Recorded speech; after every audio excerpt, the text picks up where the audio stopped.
বিশ্বকবি রবীন্দ্রনাথ ঠাকুরের বিখ্যাত ছোট গল্প শাস্তি অবলম্বনে নির্মিত হতে যাচ্ছে নতুন পূর্ণদৈর্ঘ্য চলচ্চিত্র শাস্তি।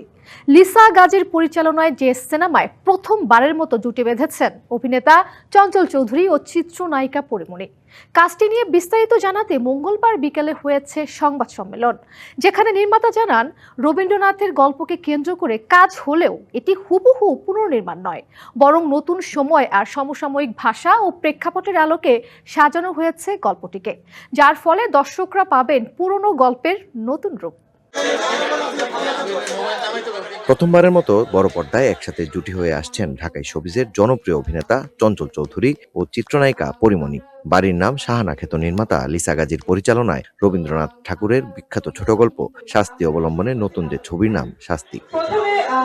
সিনেমাটি নিয়ে বিস্তারিত জানাতে সোমবার রাজধানীর এক 5 তারকা হোটেলে হয়েছে সংবাদ সম্মেলন, যেখানে আমন্ত্রিতদের পাশাপাশি উপস্থিত ছিলেন শাস্তি ছবির নির্মাতা ও শিল্পীরা। লিজা আপার বাড়ির নাম শাহানা দেখার পর আমার মনে হয়েছে যে উনি দারুণ কাজ করেন, ওনার কাজের আরো বিস্তৃতি ঘটা উচিত, সেটা দেশে অথবা বিদেশে। আমি মুখিয়েছিলাম সারা জীবন যে আমার রবীন্দ্রনাথের কোন একটা সুন্দর একটা চরিত্র করার জন্য। তো আমার জীবনের এরকম একটা আকাঙ্ক্ষা ছিল যে কবে আমি চরিত্র করতে পারবো। আমি আর্টিস্ট হিসেবে I just really want to say I'm so excited to work with these amazing people and for our second collaboration. প্রথম সিনেমা নিয়ে দর্শকদের ভালোবাসা আর প্রশংসা পেয়েছেন নির্মাতা লিসা গাজী। সব ঠিক থাকলে নিজের দ্বিতীয় সিনেমাটিও জয় করবে দর্শক হৃদয়। সংবাদ সম্মেলনে এমনটাই জানান এই নির্মাতা। জীবনে কিছু কিছু গল্প থাকে না, যে সমস্ত গল্পগুলো আপনি ছোটবেলায় হয়তো পড়েছেন, তারপর আপনি বারবার পড়েন এবং যত দিন যায় আপনি যখন নতুন আলোকে পড়েন তখন সেই গল্পটা আবার অন্যভাবে দেখা দেয়।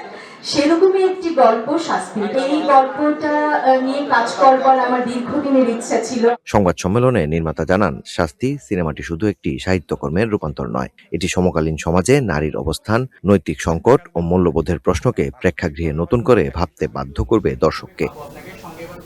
DBC news desk.